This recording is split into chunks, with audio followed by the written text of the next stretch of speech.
Olá, mais uma vez, seja muito bem-vindo. Nós estamos ao vivo. Agora são 15 horas e 20 minutos pelo horário de Brasília. Eu sou o Kleber Werneck e a partir de agora você acompanha comigo as notícias do Brasil e do mundo nesta edição da tarde do Redação Hit. E olha só, a gente começa com uma notícia quente. Um avião com 62 pessoas a bordo acaba de cair em Vinhedo, no interior de São Paulo. A aeronave saiu de Cascavel, no Paraná, às 11 horas e 55 minutos e deveria pousar às 15 horas, às 13h50 em Guarulhos. Vamos então ver imagens dessa queda, desse acidente. Um avião com 58 passageiros e 4 tripulantes caiu na região do bairro Capela, em Vinhedo, interior de São Paulo, no início da tarde desta sexta-feira. Segundo a Voipaz Linhas Aéreas, antiga Passaredo, companhia aérea dona da aeronave, trata-se de um avião turbo-hélice de passageiros modelo ATR-72, que saiu de Cascavel, Paraná, com destino a Guarulhos, São Paulo. Esse modelo comporta, segundo a ANAC, 68 passageiros. Fabricado em 2010, o bimotor estava em situação regular junto à ANAC. Segundo o Corpo de Bombeiros, a aeronave caiu em cima de residências e foram acionadas 7 equipes para atender as vítimas às 13 horas e 25 minutos. A Polícia Militar informou que recebeu chamado às 13 horas e 28 minutos na rua João Edueta, próximo à rodovia Miguel Melhado de Campos, SP-324, e enviou equipes ao local. Hospitais de Vinhedo e Valinhos, no interior de São Paulo, estão sendo mobilizados para receber possíveis feridos. E a companhia Voipaz Linhas Aéreas emitiu a primeira nota após o acidente aéreo do avião que saiu de Cascavel com destino ao aeroporto de Guarulhos. E conforme a nota, a aeronave era ocupada por 58 passageiros e 4 tripulantes. Mas até o momento não há confirmação sobre as circunstâncias do acidente ou a situação atual das pessoas que estavam a bordo. A Voipaz diz que acionou todos os meios para apoiar os envolvidos, aí no acidente. A companhia está prestando atendimento pelo telefone 0800 94 10742 e disse ainda, que todas as informações serão passadas para passageiros, familiares e também colaboradores. E olha só, ainda não há confirmação de sobreviventes aí em relação a esse acidente em Vinhedo aí, no interior de São Paulo. Mas nós vamos conversar agora com um especialista. Nós vamos conversar com o perito aeronáutico Eduardo Calazans, Daniel Calazans, que é o nosso convidado, é especialista no assunto. Boa tarde, Calazans. Primeiro, seja muito bem-vindo aqui ao nosso jornal. Kleber, boa tarde. Prazer todo nosso. E primeiro, eu quero perguntar para você, claro, ainda a gente não tem informações precisas, mas pelo movimento que a gente vê aí na imagem, na queda do avião, dá para supor alguma coisa? Eu sei que você tem uma larga experiência em acidentes aéreos. Dá para dizer alguma coisa? Quando o avião sofre um acidente e perde a sustentação, ele cai de nariz para baixo e asa inclinada, que nós chamamos de parafuso. Este avião caiu de parafuso chato. As asas, elas estavam paralelas aos solos. Quando um avião entra em parafuso chato, é quase impossível que o piloto reverta e evite o acidente. Agora, descobrir por que o avião entrou em parafuso chato, uma manobra irreversível, é a questão. É uma coisa interessante que as autoridades aeronáuticas vão ter que descobrir por que a aeronave perdeu a sustentação e não conseguiu voo planado. Se o piloto tivesse conseguido fazer um pouso planado, iria amenizar as consequências do acidente. Correto. E a gente, agora dando uma informação mais precisa, a prefeitura lá do local onde caiu o acidente acabou de confirmar que não há sobreviventes. E numa queda como essa, pela sua experiência, dificilmente haveria essa chance, Calazans? Haveria. Conforme eu falei, ele veio em parafuso, rodando, paralelo ao solo. A velocidade ela é enorme, o piloto não consegue amenizar e é difícil. é só um milagre mesmo, uma maravilha, que pudesse ter salvado alguém. Em um acidente como esse, probabilidade de sobrevivência é quase nula. Eu queria que você falasse um pouco do tipo, do modelo dessa aeronave que se envolveu nesse acidente aí. É bom a gente falar que essa aeronave realizou 13 voos nas últimas 48 horas. Esse número está dentro do padrão aí estabelecido pelas normas de segurança da aeronáutica. E esse modelo é um modelo comum, muito usado nos voos comerciais? Sim, no Brasil, no momento, nós temos duas companhias, né, que utilizam a Voipesa, né, a antiga Passaredo, e a Azul. É um avião muito seguro, embora seja turbohélice, né, de hélice, isso não em nada compromete a segurança. É um avião muito utilizado para voo regional, em torno aí de 90 até 100 passageiros, normalmente menos de 100 passageiros, para voos curtos, né? Muito utilizado, tanto é que está fazendo um voo regional do sul do país para Guarulhos. Tá? Então, nós podemos garantir que a segurança e o número de horas de voo também está adequada aos parâmetros exigidos pela Agência Nacional de Aviação Civil. Carlos, qual é o procedimento agora que deve ser feito? Qual é o protocolo que deve ser seguido tanto pela aeronáutica, pelo CENIPA, né, também, e pela Polícia Civil ali, que provavelmente também vai investigar esse acidente? São dois procedimentos paralelos e independentes. O CENIPA, o Centro Nacional de Investigação, Prevenção e Acidente, pelo CERIPA aqui de São Paulo, vai iniciar a investigação técnica, com única finalidade de apurar os fatores que contribuíram com o acidente, para fins de prevenção. Paralelamente, a polícia pode iniciar uma investigação, uma vez que houve mortes, para apurar as causas e os responsáveis. Então, ocorrerão paralelamente essas duas investigações. Eu queria que você falasse novamente sobre esse movimento que o avião descreve na queda. É um movimento assim em hélice, né? Uma espécie de parafuso, dizendo a grosso modo. Em termos físicos, o que isso pode significar? Bom, parafuso é quando a aeronave perde a sustentação. Ela tem que realizar o voo com uma velocidade mínima. Quando a velocidade ela está abaixo do mínimo, ela pode entrar em parafuso, que a aeronave vai em espiral abaixo. Tá? Esse tipo de parafuso, que a aeronave ele vai com as asas inclinadas, é possível que o piloto reverta, é o parafuso normal. Quando a aeronave, no caso, faz um parafuso chato, que ela percorre em torno do seu eixo, com as asas niveladas, é uma manobra quase impossível de ser revertida. E há de se analisar por que a aeronave entrou em parafuso chato. Uma das hipóteses é que as superfícies de comandos apresentassem problemas. Não sei, formação de gelo, por exemplo. É possível que haja uma formação de gelo que comprometa os comandos. É possível, é uma investigação.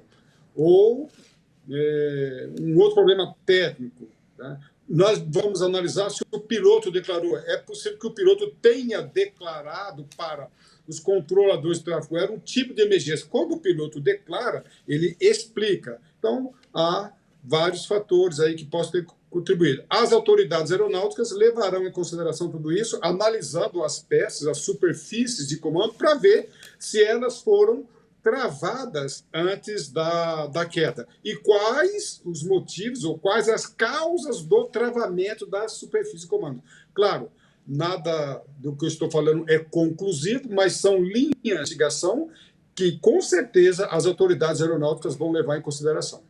Tá certo, então, e nós vamos ficar atentos e voltamos a falar com você para acompanhar o desdobramento desse caso, já que você é um dos maiores conhecedores desse assunto e é sempre solícito aí com o nosso jornalismo. Nós acabamos de conversar com o Daniel Calazans, ele que é perito aeronáutico. Muito obrigado mais uma vez pela sua participação. Sempre à disposição, Kleber. Um abraço a todos. Grande abraço.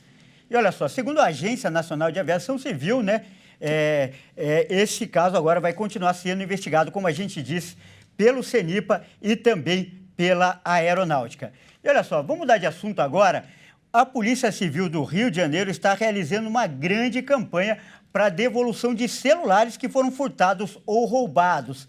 Mais de 900 aparelhos já foram entregues para os seus donos. Olha aí que boa notícia. E quem vai contar mais detalhes para a gente sobre esse assunto é o repórter Anderson Nascimento.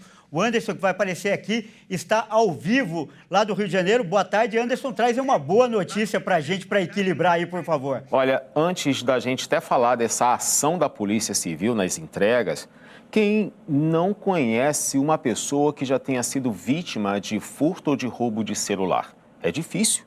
Segundo o Anuário de Segurança Pública, em 2022 a 2023, foram mais de 937 mil ocorrências.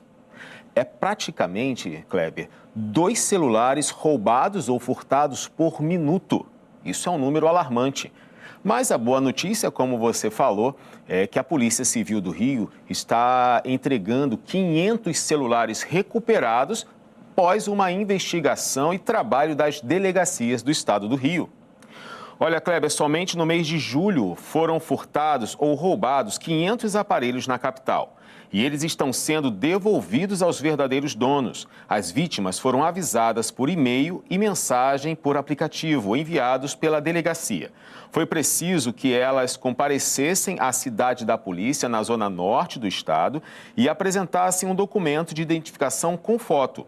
A polícia rastreou esses celulares através da inteligência policial e por conta da tecnologia.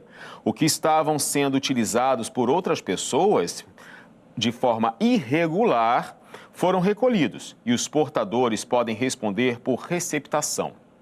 Olha, Kleber, essa é uma campanha e se destaca porque foi a campanha com o maior número de entregas de celulares recuperados num único dia. Ela está prevista a acontecer novamente de acordo com as novas recuperações, as atuações das delegacias para que consigam recuperar esses celulares roubados ou furtados para entrega. Aquele que foi vítima de roubo ou de furto e não recebeu mensagem alguma, ou por aplicativo ou por e-mail, pode ir até a delegacia onde ocorreu o crime e perguntar se o tal aparelho foi recuperado. Agora, caso você tenha sido vítima, você não pode deixar de registrar uma ocorrência na delegacia mais próxima. Essa é uma solicitação da polícia para que possa ser monitorado todas as áreas. Você precisa levar junto com você na delegacia para prestar essa queixa o seu documento e o e-mail do aparelho. Mas eu vou explicar. O e-mail é um registro digital que cada aparelho celular tem. Se você ainda não tem esse número, tem várias maneiras de você conseguir. Uma delas é você fazer um acesso às configurações do aparelho ou pela nota fiscal e até a caixa, a embalagem onde você recebeu o aparelho. Agora, se você não tem nem mais a nota fiscal ou a caixa, basta você fazer um contato no seu telefone como se fizesse uma ligação, mas você vai digitar asterisco, jogo da velha, 06, jogo da velha. Isso vai fazer com que o número do e-mail apareça automaticamente para você. E aí você toma nota e já guarda, que você não precise nunca fazer essa queixa na delegacia, mas já fica como uma segurança para você. Kleber, essa é a boa notícia de hoje, sexta-feira. Um ótimo fim de semana para você e para todo mundo. Olha, Anderson, agradeço aí e vale lembrar, né, Anderson, que não é um celular, não é só um aparelho que você perde quando você é roubado ou furtado. É sua vida toda que está ali. Tem agenda, tem rede social, tem aplicativo de banco. Então, parabéns aí por essa iniciativa da Polícia do Rio de Janeiro e muito obrigado pelas informações. Ótimo fim de semana para você. Olha só, e agora a gente muda de assunto para mostrar o que viralizou na internet. Vamos ver os vídeos que são destaque nas redes sociais nesta sexta-feira. E olha só, vamos agora começar com um vídeo impressionante. Um carro, ele cai de cima, né, de um guincho. E como se não se bastasse esse prejuízo, o carro caiu do guincho, o motorista ainda tentou socorrer, tentou descer do veículo para pegar o carro que caiu. mas esqueceu de puxar o freio de mão e a situação ficou ainda pior. Vamos ver o que aconteceu. As câmeras de segurança de uma residência filmaram uma cena inacreditável.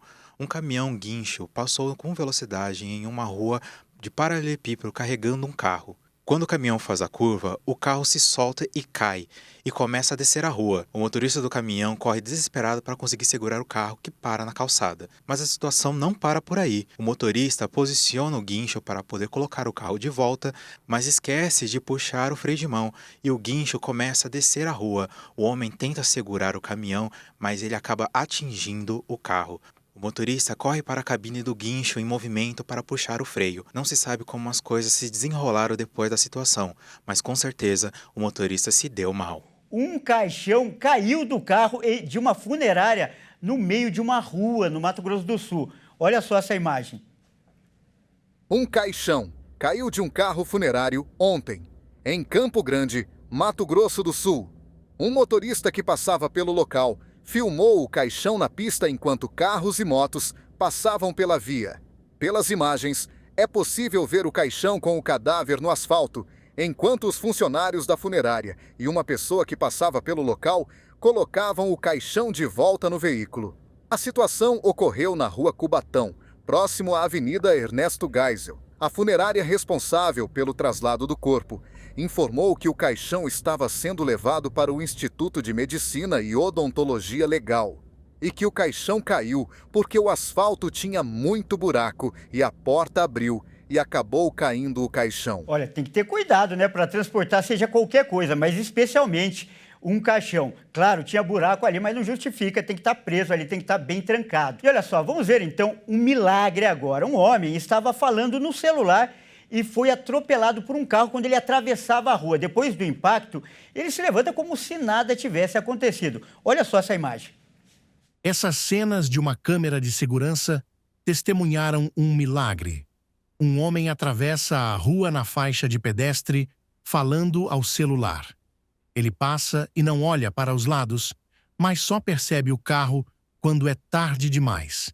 O carro em alta velocidade atinge o homem, que é arremessado no ar. Mas por um milagre, ele levanta e sai da rua como se nada tivesse acontecido. Deus realmente estava olhando por ele. Realmente Deus estava olhando por ele, porque ele mesmo só estava prestando atenção no celular. Fica aí o alerta. E para encerrar os vídeos da internet de hoje, vamos mostrar o quanto os cachorros são muito espertos e sempre agem na hora certa. Olha só esse vídeo. Todo mundo sabe que o cachorro é um animal muito esperto e também muito malandrinho. O primeiro vídeo que vamos conferir é de Campo Grande, Mato Grosso do Sul. A câmera de segurança mostra o momento em que o cachorro, que se chama Caramelo, se aproxima do pet shop, sabendo que a área está tranquilia, e pega um pacote de ração com o maior sossego e vai embora.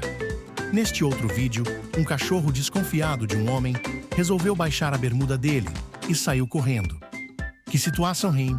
Neste último, um homem, ao atravessar a rua com o lanche na mão, foi furtado na cara dura pelo cachorro que estava atento à comidade e saiu correndo. Mas neste caso, tanto o cachorro como o homem saíram perdendo, porque a comida caiu no chão. São cãezinhos aí muito espertos e malandros também, mas aí você olha para a carinha ali do Caramelo e não dá nem para brigar, não é mesmo? Mês de julho registrou crescimento nas vendas financiadas de veículos. O resultado para o mês foi o melhor desde dezembro de 2015. Vamos acompanhar. Em julho, foi registrado um crescimento de 27% em relação a julho do ano passado, nas vendas financiadas de veículos. Ao todo, foram negociadas 626 mil unidades, entre veículos usados e 0 quilômetro, adquiridas por meio de financiamentos. Em relação ao mês anterior, o aumento foi de 7,2%. De acordo com a Bolsa de Valores, foi o melhor desempenho dos últimos 11 anos. No caso de veículos pesados, os financiamentos cresceram 28% em julho deste ano, em relação a igual período de 2023. Já o financiamento de motocicletas teve expansão de 32% no mês passado.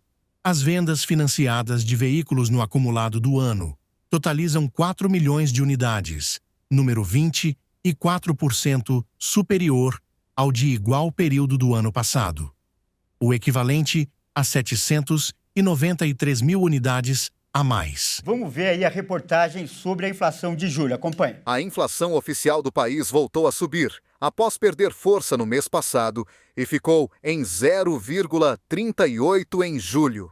Segundo o IBGE, o Índice Nacional de Preços ao Consumidor teve alta de 0,21% verificada em junho. Em 12 meses, o índice acumula alta de 4,5%, valor que representa o teto da meta para este ano. E no ano, o IPCA acumula alta de 2,87%. Dos 9 grupos de produtos e serviços pesquisados, 7 tiveram alta em julho. A maior variação, de 1,82%, veio de transportes. No grupo, a maior variação veio das passagens aéreas, que subiu 19,39%. Já o maior impacto foi da gasolina, que aumentou 3,15%. O resultado do grupo habitação, 0,77%, foi influenciado principalmente pela energia elétrica residencial, que ficou 1,93% mais alta. Já no lado das quedas, o grupo alimentação e bebidas caiu 1% em julho. A alimentação no domicílio caiu 1,51% após alta de 0,47% em junho. Foram observadas quedas, principalmente nos preços do tomate, com baixa de 31,24% e da cenoura, com queda de 27,43%. Por região, as maiores variações ocorreram em São Luís e Rio Branco, com alta de 0,53%, influenciadas pelas altas da gasolina. Por outro lado, as menores variações foram registradas em Salvador e Aracaju, com 0,18%, por conta do recuo no preço do tomate. E para falar mais sobre esse assunto que afeta a todos, nós vamos conversar agora com um especialista. O nosso convidado é o Newton Marques, ele que é economista. Muito boa tarde, Newton. Mais uma vez, é um prazer recebê-lo aqui no nosso jornal. É um prazer também, meu caro Kleber. E, Newton, eu começo perguntando aí, nós temos mais um mês de alta na inflação. Você acha que essa situação é preocupante, principalmente para o consumidor, ou esse aumento de preços ainda está dentro do previsto? Kleber, nós economistas não damos muita bola nas mensagens. Tem que olhar nos últimos 12 meses. E se a gente olhar que o 4,5% já está no teto, que é tolerável no sistema de meta de inflação, aí passa a ser preocupante. E olha que o setor alimentação não contribuiu com um aumento muito grande. Pelo contrário, houve uma queda. Então, se a gente observar os grupos, né, os 9 grupos que existem no IPCA, nós temos habitação, transportes, que basicamente pressionaram bastante o índice. Então, aí você fala, bom, mas então o que tem a ver isso com o consumidor? Aqueles que usam transportes e que estão dentro do grupo de habitação, que é o caso, por exemplo, da energia elétrica, eles acabam sentindo mais no bolso, né? Só não estão sentindo mais por conta que a alimentação caiu, né, esse mês.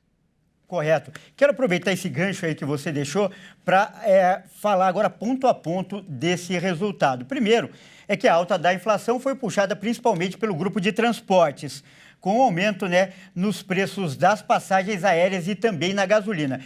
Esses aumentos atingem todas as classes sociais de forma igual ou alguma classe é mais atingida? Por exemplo, pessoas que ganham menos, por exemplo, não costumam viajar de avião. Então, eu queria que você falasse sobre o impacto social dessa inflação que a gente está vendo agora?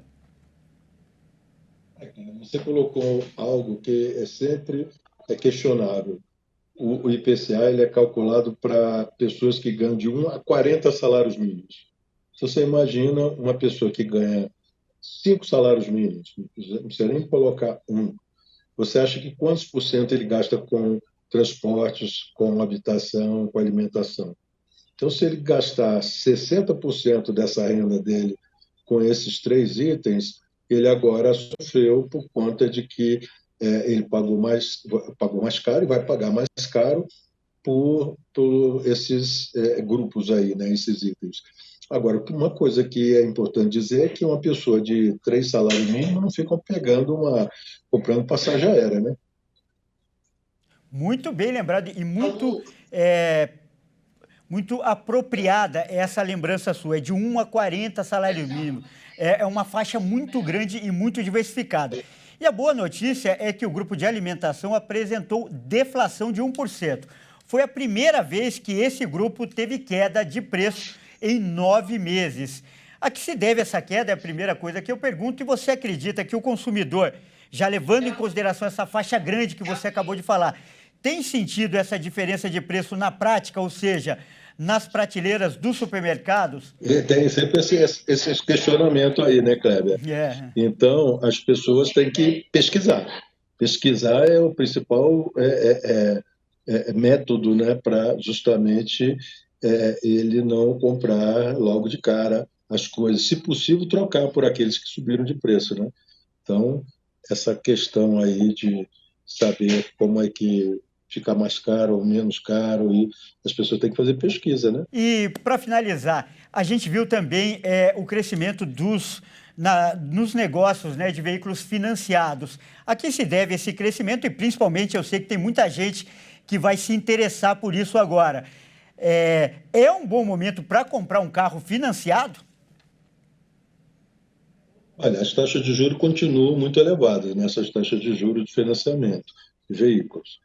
Agora, se eles conseguem alguma taxa que é favorável por alguma montadora, ou mesmo dentro do comércio, eles estão querendo aproveitar. Por isso, talvez tenha apresentado esse resultado muito bom, porque não é normal você ter uma taxa de juros de financiamento desses veículos, que ainda continua elevada, porque a taxa Selic reduziu, mas reduziu pouco, e realmente é muito curioso, né?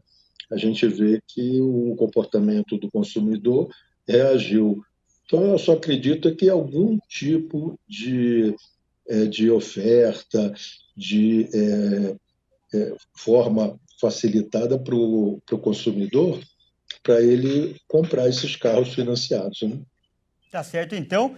Nós acabamos de conversar com o Newton Marques, ele que é economista. Newton, muito obrigado pela sua participação e sempre por essa forma didática de levar as informações para o nosso público. Fico feliz. Um abraço a todos. Grande abraço. Olha só, eu mudo de assunto agora para lembrar que hoje é Dia dos Povos Indígenas. A data foi criada pela ONU em 1995. E lá no Mato Grosso do Sul, aliás, vive a maior comunidade Guarani Kaiowá do Brasil. E por isso, inclusive, a Universidade Federal lá de Dourados está formando professores justamente para atuar dentro das aldeias. Olha que legal. E educar, né, levar educação e ensinamento aos povos indígenas. Um vestibular, inclusive, acaba de ser aberto. Mas quem vai contar tudo isso para a gente, trazer essas informações, é a repórter Fabiane Dorta. E eu já pergunto para ela se esse processo seletivo, né, é só para indígenas ou está aberto para todo mundo. Boa tarde, Fabiane. Boa tarde, Kleber. Boa tarde a todos que estão conosco. Neste momento, estão abertas inscrições para 2 cursos interculturais indígenas, um de licenciatura e outro de pedagogia. São 70 vagas em cada um dos cursos e são específicos para indígenas das etnias Guarani e Kaiowá, que moram aqui na região Cone Sul de Mato Grosso do Sul, onde fica a UFGD, a Universidade Federal Federal da Grande Dourados. Para falar para a gente o que são esses cursos, como é o trabalho desenvolvido pela instituição, está aqui comigo a coordenadora de um desses cursos, que é a professora Elaine. Professora, muito obrigada pela sua participação aqui conosco. Gostaria que você contasse para a gente o que é um curso intercultural indígena, né? Qual que é a diferença dele para os demais cursos oferecidos aqui pela instituição. Boa tarde. Boa tarde, Fabiane. Boa tarde a todos. Então, um curso intercultural, né, é um curso que dialoga com os conhecimentos tradicionais dos povos que pertencem às comunidades tradicionais, juntamente com os conhecimentos acadêmicos, né, tentando dialogar então com esses povos. Tá? Esses cursos, eles formam professores, né, para atuar nas séries de 6º ao 9º ano e também ensino médio, nas áreas específicas de linguagens, matemática, ciências humanas e ciências da natureza. Já a pedagogia, que será a nossa primeira turma intercultural, ela vai habilitar pedagogos indígenas, né, que vão atuar especialmente nas séries iniciais, né, do 1º ao 5º ano, também nas escolas indígenas, para as Guarani e Kaiowá. Tá? E por que essa especificidade? Né? Porque nas demais licenciaturas existentes, não só na UFGD, mas em outras universidades, elas são ditas cursos regulares, né? Cursos não interculturais. Tá? Então, esses cursos, né, eles tratam mais das especificidades dos povos com os quais trabalham. Quais seriam essas especificidades? No caso da licenciatura intercultural, ela trabalha sobre 3 eixos, que é a língua, o bem viver, né, a forma de viver e o território, né? E a pedagogia também vai atuar nesses 3 eixos, sendo que o principal objetivo é o fortalecimento da língua e da cultura e também a luta, né, desses povos pelos seus territórios, pelos seus modos de vida, né, sua cultura em geral. Essas habilitações, elas permitem, né, que eles trabalhem em escolas não indígenas também. A senhora nos disse que o curso, né, de licenciatura já tem 18 anos, a senhora coordena esse curso. Quais as conquistas que vocês elencam, que vocês acreditam que conseguiram aí com esse tempo de atuação junto às comunidades? Então, nesses 18 anos, nós conseguimos uma faculdade dentro da UFGD, né, que é uma unidade acadêmica específica para esses cursos. Além da licenciatura indígena, nós temos a licenciatura em Educação do Campo, temos um mestrado também, né? E para as comunidades, nós somente o Tecorandu, né, que é a licenciatura intercultural, ela já formou mais de 350 professores que estão todos atuando nas escolas específicas. Isso faz com que também essas pessoas ocupem espaços nas secretarias de educação, nos conselhos municipais de educação, em outras áreas também de atuação de profissionais que as áreas permitem, né? Professora, muito obrigada por todas essas informações que você trouxe para a gente. E se você quer conhecer mais detalhes de como funciona a FAIND, que é a Faculdade Intercultural Indígena, e também saber sobre esses cursos específicos, como eles funcionam, basta acessar o site da UFGD, que é www.ufgd.edu.br. É com você, Kleber. Muito obrigado pelas informações, Fabiane. E olha só, agora é hora de falar de Jogos de Paris no nosso Momento Olímpico.